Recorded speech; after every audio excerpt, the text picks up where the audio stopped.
오늘 올 신실하신 주는요, 토머스 오베다이아 치솜이라는 분이 작사를 했어요.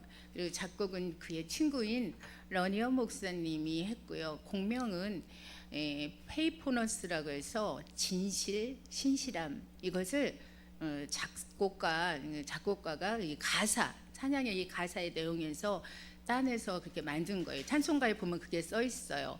페이포너스라고. 예, 토머스 오베다이아 치솜은요, 미국 켄터키주의 가난한 집에서 태어났습니다. 그는 그 지역의 한 시골 학교에서 교육을 받았지만 매우 가난했어요. 그래서 그는 초등학교도 마치지 못했어요. 하지만 독학으로 공부를 합니다. 그래서 16살이 되었을 때 선생님이 되어요. 그리고 1893년에는 켄터키주 웰모어에 있는 에스버리 대학과 신학교의 설립자인 헨리 클레이 모리슨은 프랭클린에서 부흥 집회를 열어요. 그런데 이때 치솜이라는 사람이 그의 마음과 삶에 예수 그리스도를 그때 이제 영접하게 돼요. 나중에 모리슨의 초대로 토마스는요, 켄터키주 루이빌로로 이사를 가갖고 펜트하우스의 헤럴드의 편집장이 됩니다. 1903년에는 그는 감리교 목사로 임명이 됩니다. 하지만 그가 건강이 좋지 않았어요. 그래서 1년만 목회를 합니다. 그리고 더 이상 사역을 할 수가 없게 되었어요. 그러다가 그는 이제 내가 앞으로 어떻게 살아가지 하는 이런 낙심하는 그런 마음이 왔어요. 그랬을 때에 1923년, 그러니까 20년 후겠죠. 어느 날 성경을 읽어요. 그러다가 에레미야 애가서에 보면은 3장 22절 23절 말씀이 그 마음에 이제 감동을 받아요. 이제 은혜를 받게 됩니다. 그래서 여호와의 인자와 긍휼이 무궁하심으로 우리가 진멸되지 아니함이니이다. 이것들이 아침마다 새로우니 주의 성실하심이 크시도소이다 라는 이 말씀을 가지고 이 찬양 작시를 합니다. 이 말씀이 마음에서 마음을 흔들어 놓았는데 그 사람 마음이 너무 감동을 받아요. 그래서 이걸 가지고 찬양 가사 작사를 합니다. 그 당시 토머스는 윌리엄 러니언과 좋은 친구 관계였어요. 작곡가요. 그리고 무디 성서연구원의 음악가와 그가 썼던 시를 종종 이렇게 서로 교환하는 거야. 이제 시하고 이런 것들을. 그래가지고 러니언이 이 가사에 너무 감동을 받습니다. 그래서 이 가사에 어울리는 멜로디를 작곡을 하기 시작했어요. 그래서 이 곡이 바로 새 찬송가 393장 오 신실하신 주, 이 찬양입니다. 그래서 러니언은요, 이 작곡가는 이 시는 호시력이 매우 강해서 나의 노래가 그 뜻을 합당하게 전달해 주기를 간절히 기도합니다. 그리고 그 이후에 사용된 역사는 하나님께서 기도에 응답하셨다는 것을 보여줘요. 이 곡은 그 몇 년 동안은 눈에 띄지 않았어요. 그리고 무디 성서연구소에 있는 교수님이 이 노래를 너무 좋아합니다. 그래서 예배 때마다 이 곡을 자주 부르게 해요. 그래가지고 이제 이 곡이 비공식적인 주제곡이 돼요. 그 교회에서 예배 때마다 부르니까 너무 좋아하니까 그 교수님께서. 그래서 1945년 빌리 그레엄 십자가원 원정에서 조지 비벌리시어가 이 노래를 부르기 시작합니다. 처음 부른 게 그때예요. 그것이 널리 불려지는 이제 시발점, 이 계기가 됩니다. 그래서 1953년 토마스는 이게 뉴저지 오션 그로브에 있는 감리교에서 이제 있다가 은퇴를 합니다. 은퇴를 하면서도 평생 그랬듯이 시와 찬송가를 계속 써요. 그리고 그는 예수를 위하여 사는 것을 포함해서 모두 1200편이 넘는 시와 찬송가를 씁니다. 그래서 토마스 치솜은 1960년에 93세의 일기로 하나님 품으로 갑니다. 그래서 평생 감리교 신자인 치솜은 이 노래를 수많은 찬송가와 책에 수록을 합니다. 그래가지고 1989년에 찬송가가 발매되기 전까지는요, 감리교 찬송가에 포함되지 않았다는 거예요. 이 곡이요. 그래서 이 곡은 에레미야 애가서 3장 19절에서 26절에 보면 내가 겪은 그 고통, 쓴 쑥과 쓸개즙 같은 그 고난을 잊지 못한다. 잠시도 잊을 수 없으므로 울적한 마음을 가눌 길이 없어. 그러나 마음속으로 곰곰이 생각하며 오히려 희망을 가지는 것은 주님의 한결같은 사랑이 다함이 없고 그 긍휼하심이 끝이 없기 때문이라고. 그래서 주님의 사랑과 긍휼이 아침마다 새롭고 주님의 신실함이 크다고. 그러면서 나는 늘 말한다. 주님은 내가 가진 모든 것이고, 그러기에 주님께 내 희망을 건다고 그랬어요. 정말 그 고백이 정말 대단한 것 같아요. 희망이 주님께 있다고 그랬잖아요. 그 성령님이 역사하지 않기는 그런 말이 나오기 힘들어요. 주님께서는 주를 기다리는 사람이나 주를 찾는 사람에게 복을 주신다겠습니다. 그래서 주께서 구원하여 주시기를 참고 기다리는 것이 좋다. 이 말씀이 바로 에레미야에 가서 3장 19절에서 26절에 있는 말씀입니다. 이 말씀을 토대로 이 찬양을 작사하고 작곡을 했다는 겁니다. 오늘은 이제 찬송가에 이제 보면은 여러분 찬송가를 인도하다 보면은 사인말이 있어요. 멘트라고 그러죠. 예.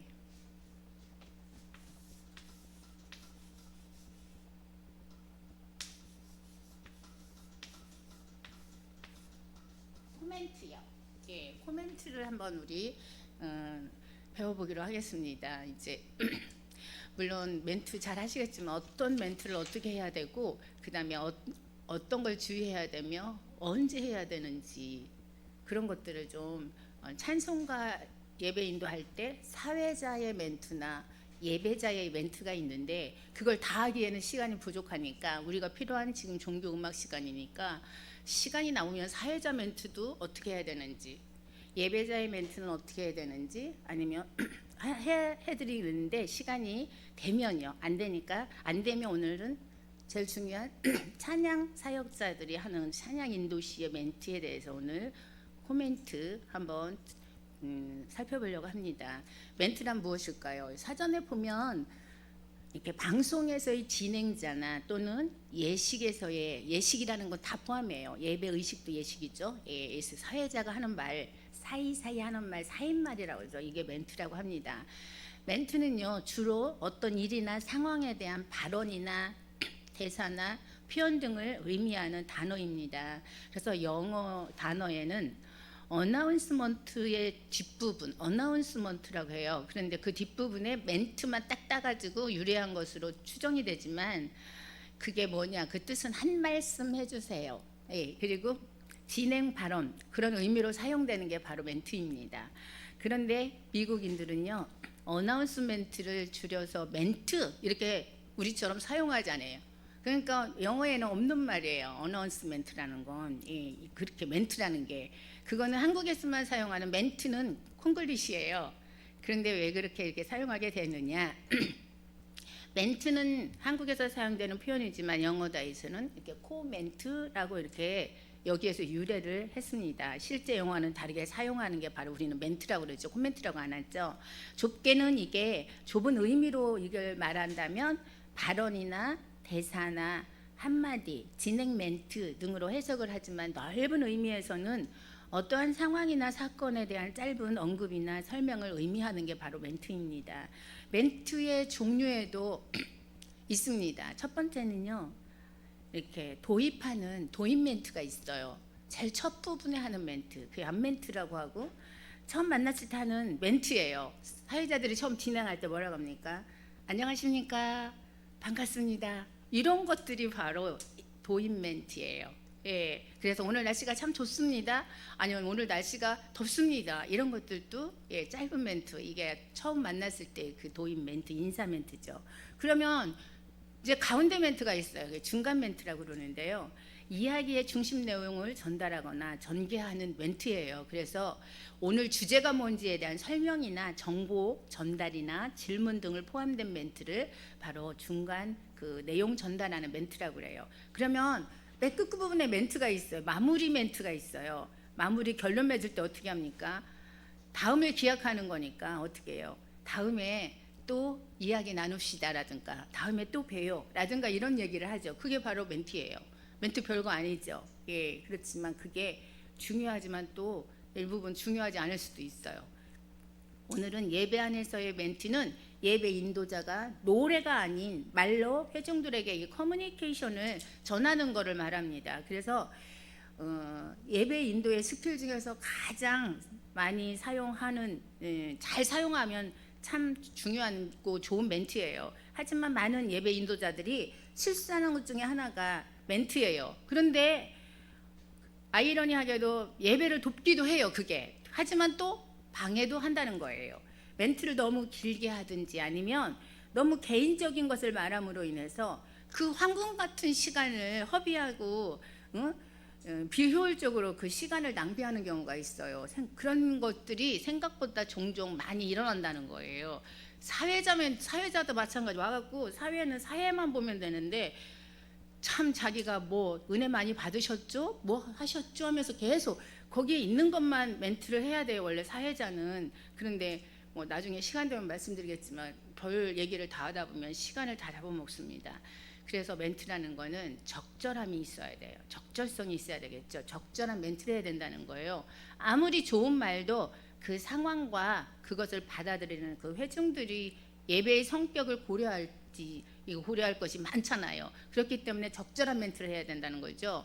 그러면 좋은 멘트를 하기 위해서는 예배 인도자는 어떻게 해야 될까요? 문화와 그 상황에 민감해야 돼요. 지금 예배하는 그 상황에 민감해서 무엇보다도 성령님께 민감해야 그때그때 주시는 감동을 전할 수 있어요. 그때그때 전하는 그 예배에 필요한 것들을 성령님께서 이렇게 주실 때 전해야 합니다.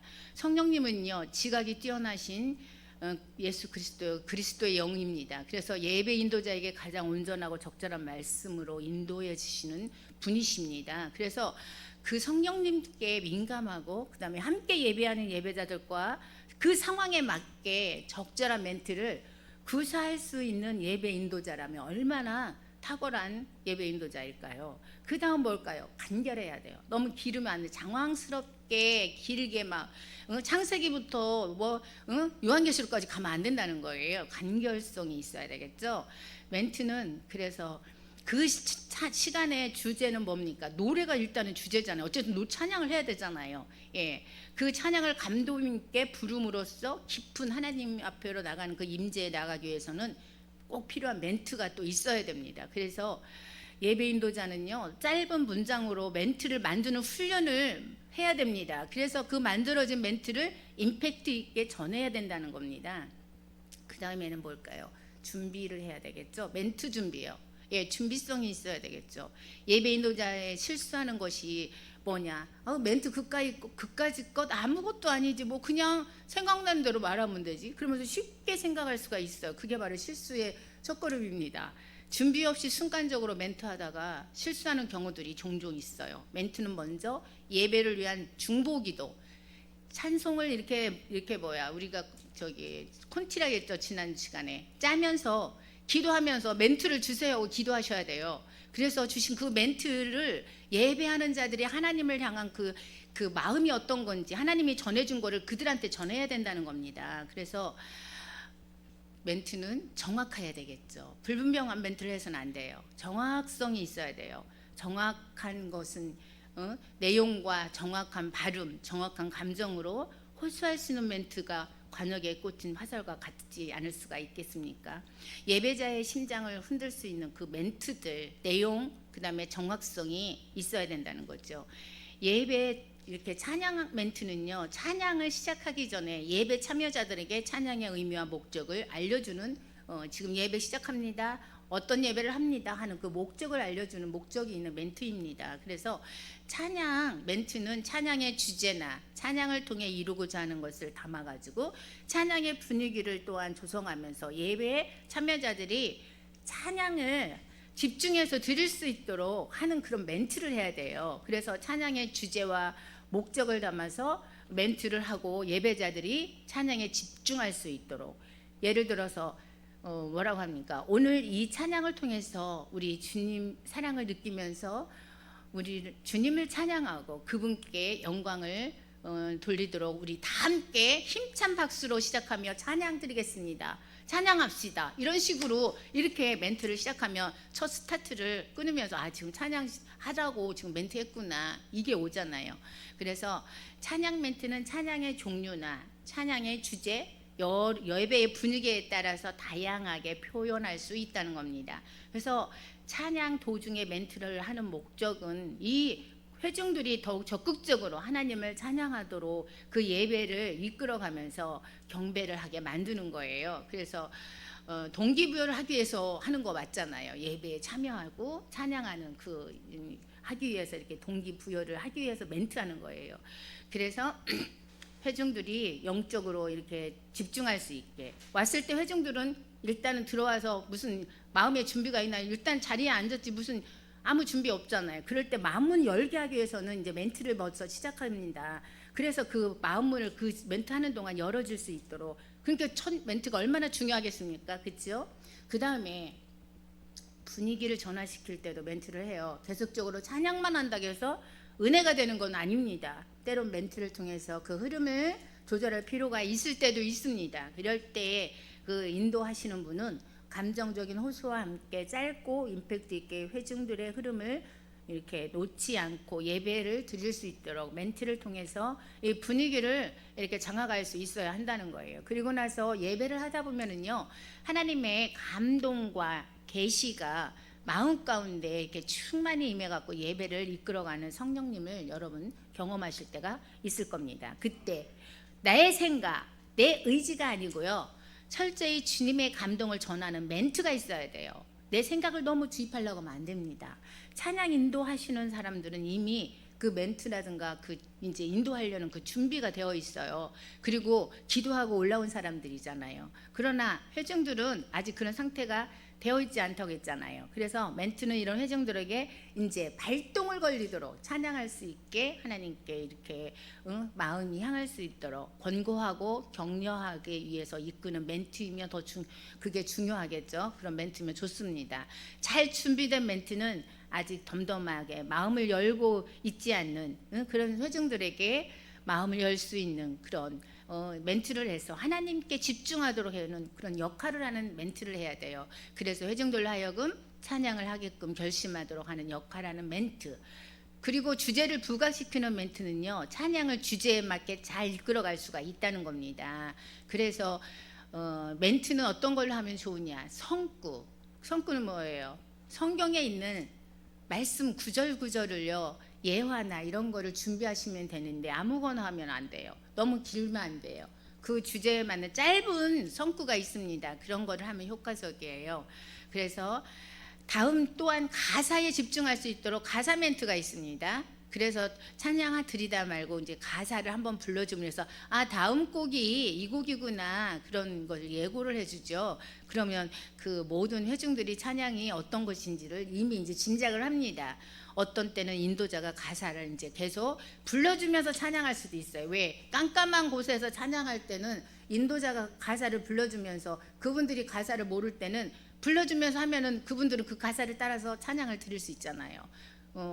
뭐 저녁 예배, 예를 들어서 뭐 이렇게 막 부흥 집회 때라든가 그럴 때는 불을 끄고 했을 땐 인도자들은 거기는 그래도 일단 반주를 해야 되니까 불을 켜주지만 회중들은 지금 찬양도 하다가 기도도 해야 되다 그러다 보니까 몰라요, 찬양 가사를. 그럴 때는 가사를 불러주면서 할 수 있는 거잖아요. 그럴 때는 그렇게 센스 있는 그런 인도를 또 해야 됩니다. 그리고 다음 곡이 잘 연결될 수 있도록 딱 끊어지면 안 돼요. 막 지금 뜨거워서 블루블루 했는데 찬양이 딱 끊어지면 지금 그 다음은 뭐지? 하고 멘붕이 올 때가 있어요. 회중들도 그렇고. 그러면 그렇게 안 되게끔 연결이 매끄럽게 되게 그 흐름이 끊어지지 않도록 잘 자연스럽게 연결할 수 있는 것도 찬양 인도자의 역할입니다. 그 다음에 선포하는 멘트를 할 수도 있어요. 찬양 중에 한 곡이 끝난 후에 어떻게 합니까? 할렐루야 아니면 아멘 이렇게 막 은혜로운 구호를 외칠 수도 있잖아요. 그게 바로 선포하는 멘트입니다. 어렵지 않지요.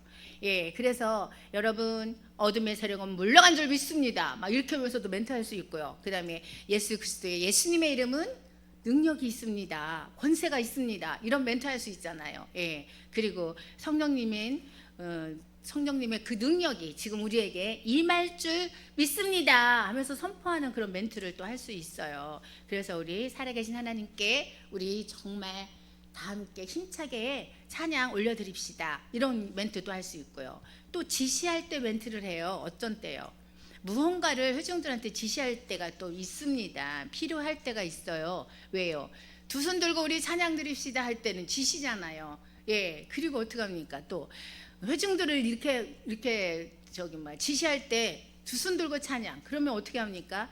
회중들을 움직일 수 있는 지시하는 방법 중에 하나로 또 멘트를 하는 거예요. 그리고 다음 순서를 이렇게 알려주는 역할, 그런 걸 할 수 있어요. 마지막 멘트 할 때 어떻게 합니까? 이제 목사님께서 나오셔서 귀한 말씀을 전해주시겠습니다.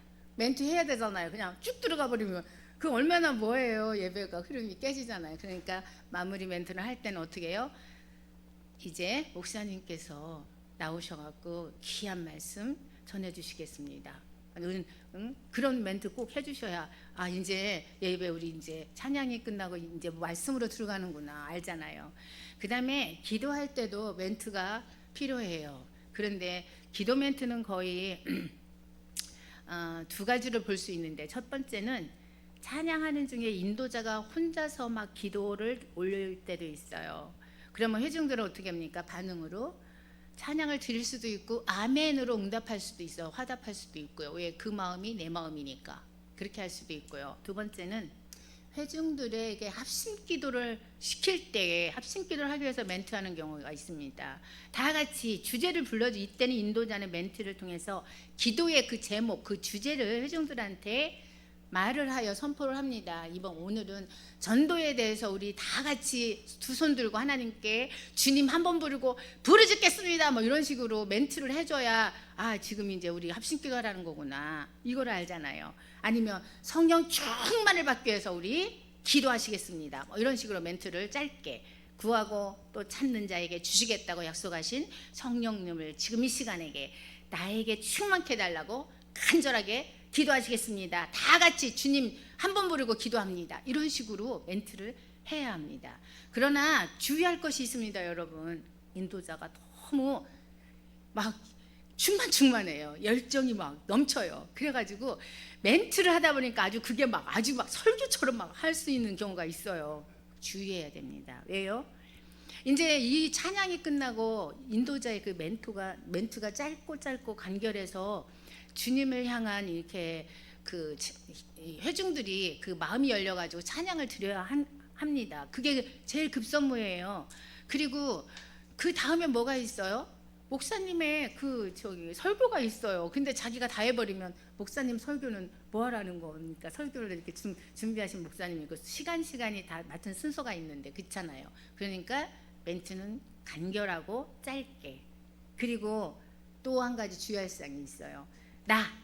나를 너무 나타내면 안 돼요. 설교도 하시는 분도 마찬가지예요. 맨날 제가 전에는요 하면서 막 내 얘기를 너무 하다 보면 이거 뭐예요? 일단 간증이지만 잘못하면 자기 자랑밖에 안 됩니다. 그럼 설교가 아니라 그거는 자기 자랑하다 이게 많은 거지 설교도 아닌 거예요. 그러니까 멘트 하시는 분들도 너무 나를 하면 안 돼요. 나는 뒤에 감추시고 하나님의 영광을 위해서 우리가 찬양을 하게끔 이끌어가야 되는 그런 멘트를 해야 된다는 거예요. 그래서 내 얘기보다는 성경에 있는 말씀, 성구들을 이용하는 게 제일 보통 은혜롭고 좋아요. 그리고 선포하는 멘트, 아까 말씀드린 것처럼 그런 것들, 그 다음에 기도하게 이끌어가는 멘트, 이런 것들이 좋습니다. 그러니까 결론은 그 말씀 안에서 멘트를 찾으면 무난해요. 그리고 목소리도 조절해야 돼요. 너무 짧게 속삭이던 얘기하면 지금 뭐 하라는 거지? 이렇게 듣다 보면 짜증나고 졸리고 그래요. 그러면 안 되겠죠. 다음 곡을 연결할 때든가 선포를 하든 기도를 하든 그 멘트가 어떻게 합니까? 확실하고 정확하고 힘차게, 그리고 남들이 다 알아들을 수 있는 멘트를 해야 된다는 겁니다. 느린 곡을 부를 때는 어떻게 합니까? 조금 막 부드러운 멘트로서 간절한 힘이 있는 그 목소리로 호소력 있게 또 멘트를 하면 되겠죠. 합심기도 할 때는 어떻게 됩니까? 부드럽고 막 이렇게 조그맣게 소곤소곤 하는 것보다 크고 힘차게 분명하게 호소력 있는 멘트로 또 그때는 또 틀리게, 그때는 분위기가 또 틀리죠. 그렇게 해야 돼요. 그래서 합심기도를 하다 보면은 긴도자가 이렇게 기도를 어쩌다 끊으면 합심기도 하다가 모든 회중들이 다 끝날 때가 다 끝나버려요. 같이 동시에 해도 되는데 지금 그럴 때는 어떻게 됩니까? 계속 해주는 게 또 좋은 때도 있어요. 자기들 회중들하고 같이 계속 하게 기도를. 내가 끊어버리면 더 해야 되는데 그분들도 끊어진다는 거예요. 기도가 거기서 스톱되면 안 되겠죠. 그래서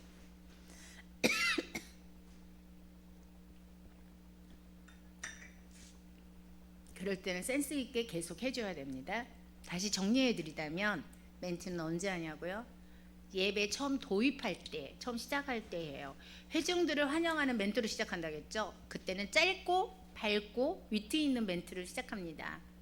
오늘 너무너무 하나님께서 너무 예쁘신 여러분들을 볼 때 정말 흐뭇하시고요. 또한 이 자리에 밖에는 지금 뭐 비가 오는데 오셔서 너무 반갑고 하나님이 기뻐하실 것 같습니다. 우리 다 함께 힘차게 시작하겠습니다. 박수 치면서 시작합니다. 이렇게 멘트를 또 시작해요. 그러니까 짧으면서 간결하면서 위트 있고 어떻게 해요? 정확하게 밝게 시작한 게 좋겠죠. 날씨도 지금 밖에 우중충한데 우중충한 멘트보다는 밝은 멘트 시작하시고, 예배 가운데 또한 임하시고 역사하시는 하나님을 선포할 때도 멘트를 한다고 했어요. 그리고 오늘 예배의 목적과 오늘 예배 드리는 이유, 이런 거에 대한 마음과 열정을 일으킬 수 있는 감정을 호소하는 그럴 때도 멘트를 한다고 그랬죠. 그 다음에 곡과 곡 사이 연결할 때 그 사이말, 그 멘트를 또 합니다. 매끄럽게 곡이 진행해서 연결이 돼야지 딱 끊어지면 안 된다고 그랬죠. 흐름이. 그래서 항상 그럴 때는 좀 간격이 좀 벌어질 것 같다. 그랬더니 얼른 멘트를 하나씩 하고 시작하시면 돼요. 그 멘트 하는 동안 이제 곡이 나오겠죠. 그럼 그때 자연스럽게 멘트 끊어지면서 연결이 됩니다. 그러면 끊어지지 않고 바로 그 다음 곡이 시작할 수 있죠. 그래서 흐름 안에서 또한 한 템포 쉬어갈 때도 또한 막 멘트를 해요. 왜 그냥 막 불러서 막 힘들어요. 지금 막 손뼉도 치고 그러다가 너무 지쳐 있는데 계속 하다 보면 지쳐서 나중에 손뼉치라기도 안 쳐요. 그럴 때는 잠깐 좀 이렇게 숨 돌린다고 해야 될까요? 표현이. 그럴 때 한 템포 그 짧은 멘트를 함으로 인해서 또 그 다음 곡은 빨리 시작했으면 그 다음 곡은 조금 어떻게 해요? 속도가 느리게, 약간 느리게. 아까 전 템포는 빠른 비트였다면 지금은 조금 느리게 해서 숨을 좀 쉬면서 멘트 끝나고 나서는 그 다음 곡은 그 전 곡보다는 좀 느린 곡을 시작하면 더 센스 있겠죠. 너무 지금 막 급했어요. 막 이렇게 박수 치면서 했기 때문에 그런 거. 그래서 곡 선곡할 때 항상 그거 주의해서 선곡하시고 그 다음 멘트 들어가면서 이 곡을 또 넣으면 되겠다. 그런 거를 잘 보셔서 하시면 됩니다. 그럴 때 오라겠어요. 기도하면서 멘트도 같이 주세요 하고 기도를 하셔요. 그러면서 그런 말씀으로 하나님께서 주실 겁니다. 왜요? 하나님께서는 그 성경 말씀을 통해서 우리가 항상 멘트할 때 좋다고 그랬잖아요. 내 얘기보다 또 예화도 좋지만 그래서 성경 말씀을 주시라고 기도하면 하나님께서 분명히 주실 겁니다. 예, 그리고 기도 인도할 때 멘트 한다고 그랬죠. 그 다음에 다른 찬양 방법을 시도할 때가 있어. 어떤 찬양, 새로운 찬양, 새로운 곡을 할 때 박수를 치거나 환호로 할렐루야 아멘 합시다. 아니면 뭐 손뼉을 치면서 합시다. 뭐 이렇게 멘트, 그럴 때 멘트가 필요하죠. 그리고 노래를 배울 때, 새로운 노래 또 배울 때 그런 걸 설명할 때 멘트가 필요해요. 오늘은 이 곡을 이런 내용인데 하나님께서 너무 좋아하실 것 같고 그래서 여러분 어렵지 않은 곡이니까 우리 시작해 봅시다 하면서 이렇게 할 때 멘트 필요하겠죠. 그 다음에 곡의 전주가 시작되고 연주되어질 때 그 다음에 어떻게 합니까? 다음 곡이 너무 이렇게 느려, 전주가 길어. 그러면 그때도 멘트를 해야지. 언제까지 기다리고 있을 수 없을 때가 있어요. 그럴 때 멘트를 거기에 맞게, 그거 맞게 하려면 여러분 집에서 리허설 많이 해봐야 돼요. 아, 이 정도 하니까 여기서 끝나네. 아, 이 정도 더 해야 되네. 그걸 맞춰야지. 나는 멘트 끝났는데 전주는 계속 나오네. 그러면 또 그것도 좀 그래요. 가만히 계속 자기도 서 있어야 되고 자기도 기다려야 되잖아요. 그럴 때는 어떻게 합니까? 해봐야 됩니다. 아, 내가 너무 말이 빨랐구나. 아니면 여기서 이런 단어를 넣었어야 되는데 이걸 또 빼야 되는데 그러니까 어떻게 자기가 많이 해봐라겠어요. 제가 실수하지 않으려면 많이 해보셔야 됩니다.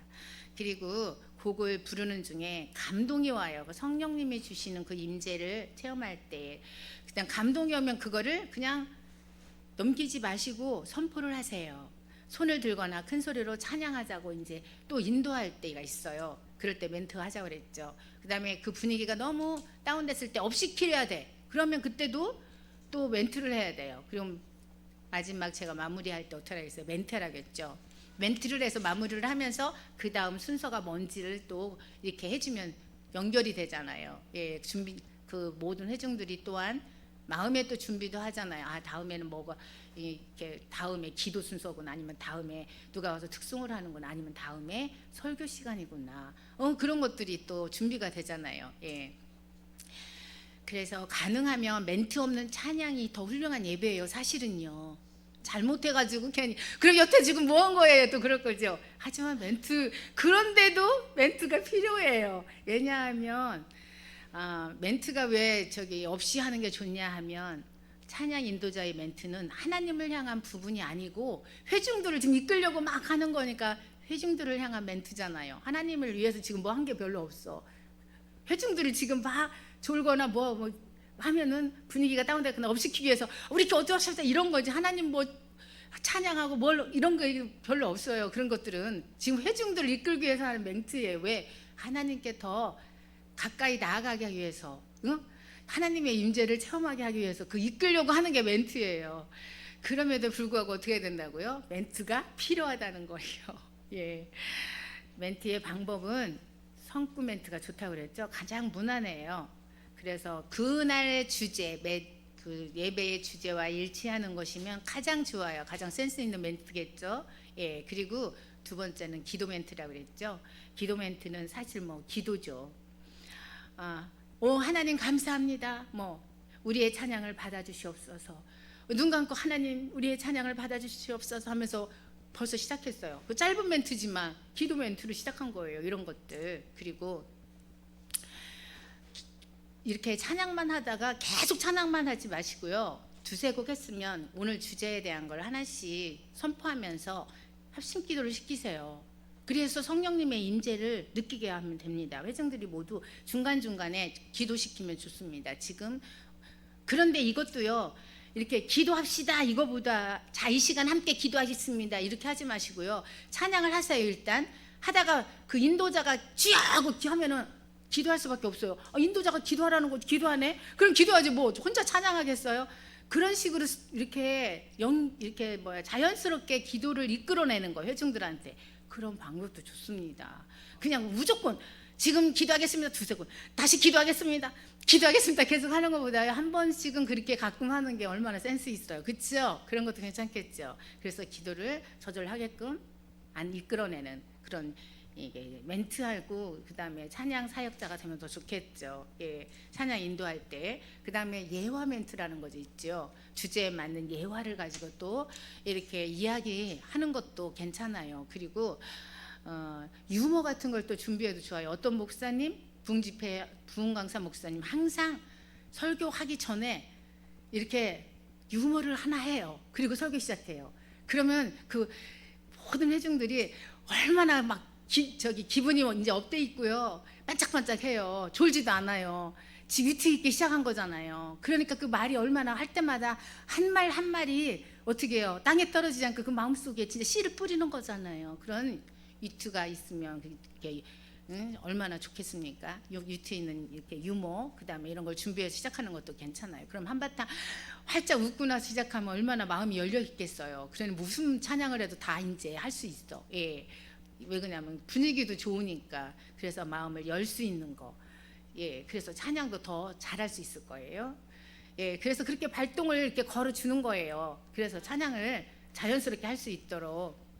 그리고 나서 가사 멘트 중요하다고 했죠. 한 찬양이 끝나고 다음 찬양으로 들어갈 때 그 곡이 오 신실하신 주 나의 구주 할 때 멘트 짧게 하면 주 하고 더 길은 것도 있어요. 그때 멘트 하면 돼요. 마지막에 주라든가 뭐 아멘 할 때라든가 뭐 할 때 이제 길고 또 전주 시작하다든가 그럴 때에 다음 곡의 찬양 멘트를 다음 곡은 우리를 사랑해 주신 하나님의 사랑. 이 사랑이 어떤 모든 책이라도 어떤 것을 다 갖다가 써도 다 기록할 수 없는 그 하나님의 사랑, 귀한 그 사랑을 우리 하나님을 이 시간 힘차게 사랑하는 마음을 가지고 찬양합시다. 그러고 그 다음 곡이 예수 사랑하시는 믿음 그 크신 하나님의 사랑, 하나님의 은혜로 이런 거 모든 걸 한다고 해도 얼마나 사람들이 그 마음에 스며들겠어요. 왜? 멘트하고 지금 일치되는 그 찬양 멘트하고 그 다음에 그런 것들을 그 찬양 인도자가 지금 짧지만 했잖아요. 그럼 예수님의 사랑에 대한 걸 정말 나도 사랑하니까 간절히 찬양을 드려야지. 그런 마음이 없겠어요? 있겠어요? 있지요. 열려지는 마음. 그럴 때 얼마나 은혜가 되겠습니까? 간절하게 또 드릴 수 있죠. 그러니까 항상 멘트를 엉뚱한 멘트를 하면 안 돼요. 사후정같이 맞는 걸 해야 된다는 거죠.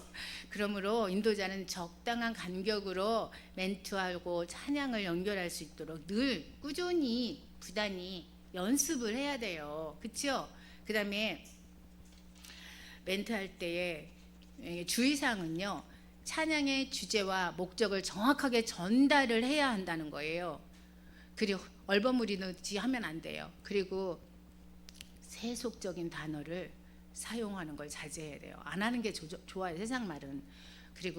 그래서 모든 회중들이 찬양을 할 수 있도록 독려하는 겁니다.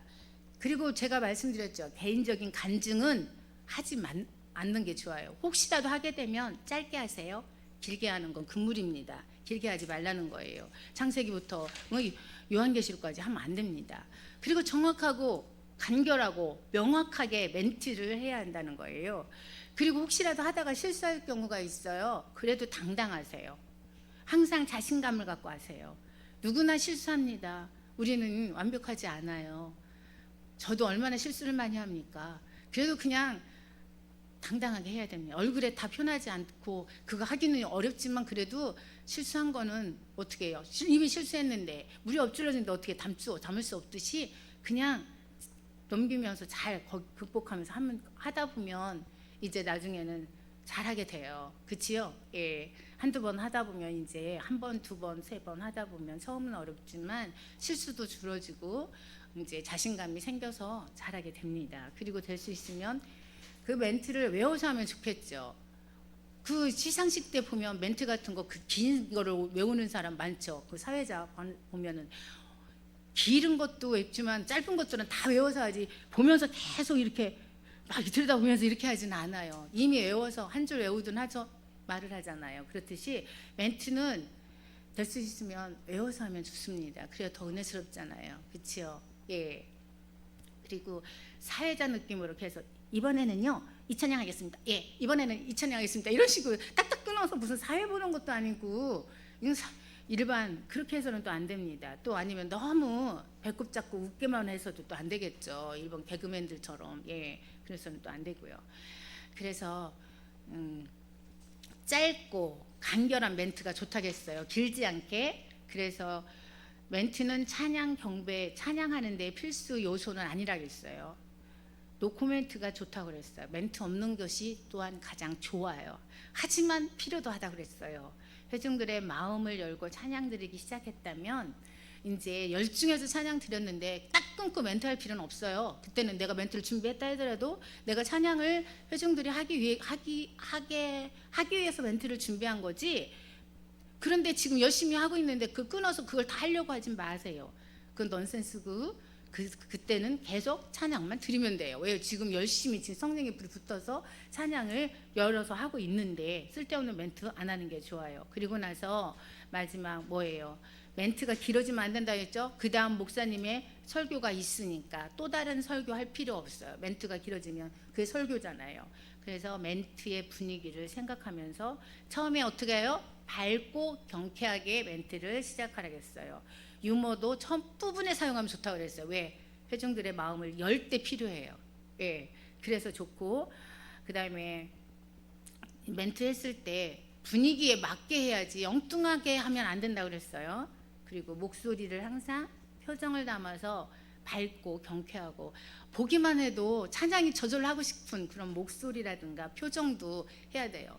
막 찬양하면서 물론 막 그 침체갖고 막 얼굴 찡그리고 하는데 찬양은 정말 하나님께 저기 기쁨으로 드리잖아요. 너무 기뻐서 찬양 드리잖아요. 다윗도 법궤가 들어올 때 얼마나 그 춤을 추며 하나님께 그 영광을 돌릴 때 다윗이 그 바지춤이 내려가는 것도 모르고 춤췄잖아요. 저절로. 그렇듯이 하나님께 얼마나 그 사람이 뭐 찡그리며 춤을 췄겠어요. 막 덩실덩실 하다 보니 자기도 그 법궤가 들어오는 거에 너무 감격해갖고 감사해서 기뻐서 우리도 기쁘니까 기쁠 때 웃으면서 기쁨이 환하게 웃을 때 웃지 찡그리면서 웃는 사람은 없잖아요. 그렇죠? 그래서 항상 될 수 있으면 그 회개나 이런 거라면 또 몰라도요. 그때는 너무 웃으면서 회개하면은 이상하죠 또.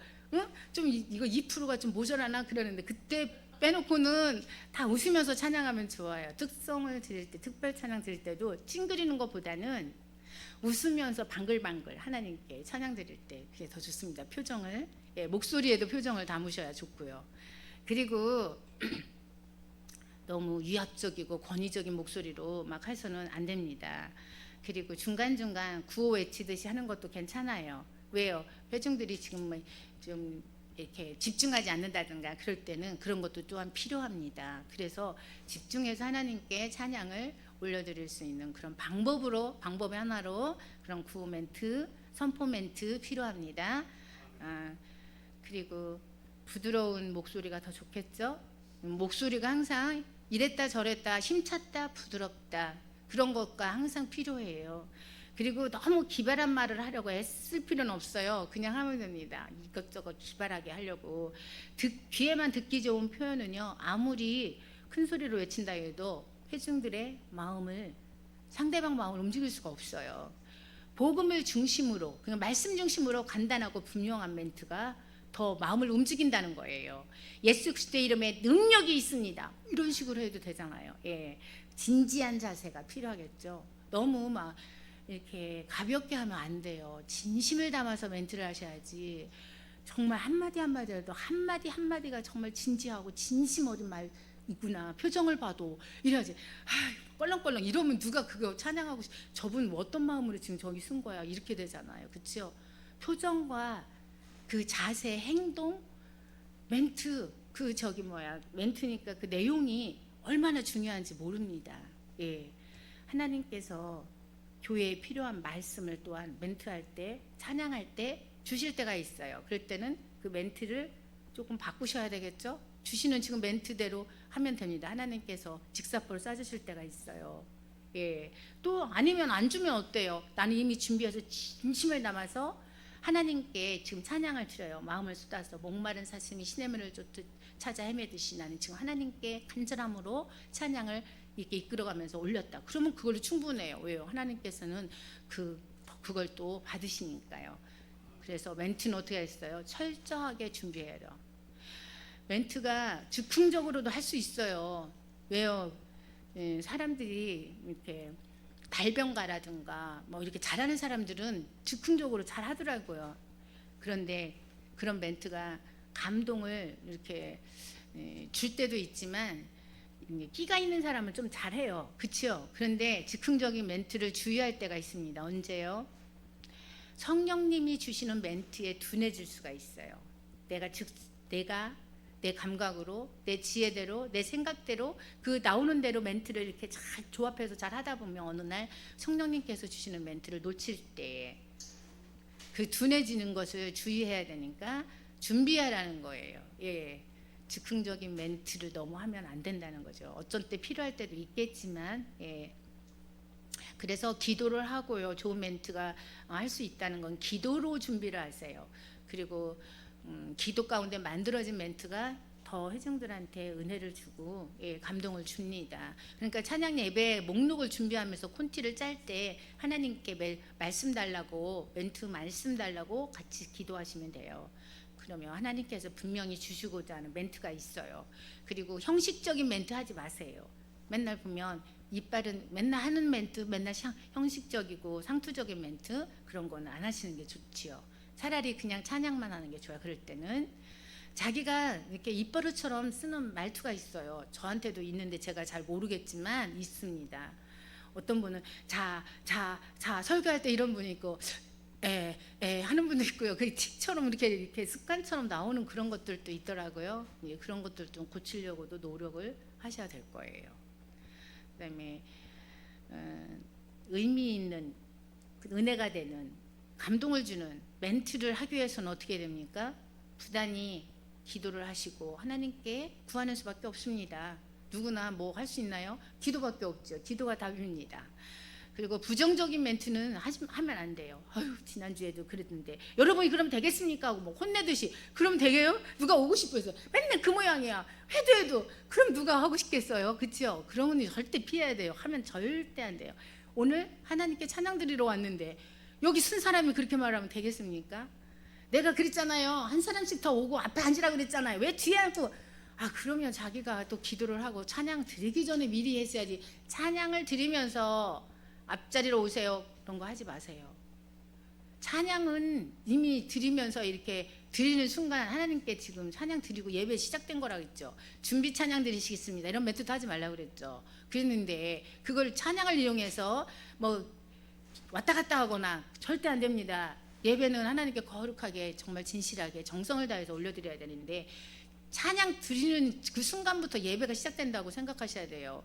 예배위원이에요. 그러니까 여러분들도 똑같이 예배위원이고 회중들도 이미 교회에 들어주는 순간은 지금 예배가 시작됐다 생각해서 행동거지 하나 말 하나 조심해야 된다는 거예요. 하나님이 다 보고 계시고 지금부터 예배가 시작이니까. 예, 오면은 기도도 안 하고 먼저 인사부터 하느라고 바쁜 사람이 있고 기도는 없어. 그런 분들이 많은데 안 돼요. 절대. 예배 오면 하나님 인사해야죠. 기도가 인사죠. 하나님 오늘 또 하나님 앞에 왔습니다. 그러면서 인사부터 시작하셔야 되는데 하지 않고 오늘 뭐 얼굴이 뭐 어쩌네 저쩌네 지난주 어땠어 저쩌어 무슨 인사하러 온 거는 인사는 예배 끝나게 해도 되잖아요. 지금 뭐 하러 왔어요? 예배 드리러 왔어요. 그러니까 하나님께 먼저. 어떤 분은 새벽 예배 왔을 때도 인사에도 안 받아서 왜 그러냐니까 나 지금 하나님께 먼저 예배하기 위해서 인사하기 위해서 인사를 안 받았다고 나중에 얘기를 하는데 그런 분도 있더라고요. 세상에 오죽하면 그 정성이잖아요. 근데 남들은 오해의 소지도 있습니다. 그런데도 그런 분들도 있는데 하물며 교회에 오셔가지고 예배 드리러 왔는데 어떻게 인사만 하다가 예배 시작하면 안 되겠죠? 예. 하나님을 찬양하는 태도가 그게 뭐예요? 꾸짖듯이 막 그렇게 하면 또 안 되겠죠. 지금 노래를 하는 거 찬양하는 거예요. 노는 거예요. 뭐 하시는 거예요? 막 이런 식으로 또 꾸짖어도 안 돼요. 그러면 안 되게 절대 그런 말 하지 마세요. 그래서 가장 절망적인 상황이 나한테 지금 닥쳤다 하더라도 지금 상황이 안 좋아 그랬더라도 회중들한테 어떻게 해요? 희망을 주고 비전을 줄 수 있는 그런 사람으로서 그런 멘트를 하는 게 찬양 인도자 지도자잖아요.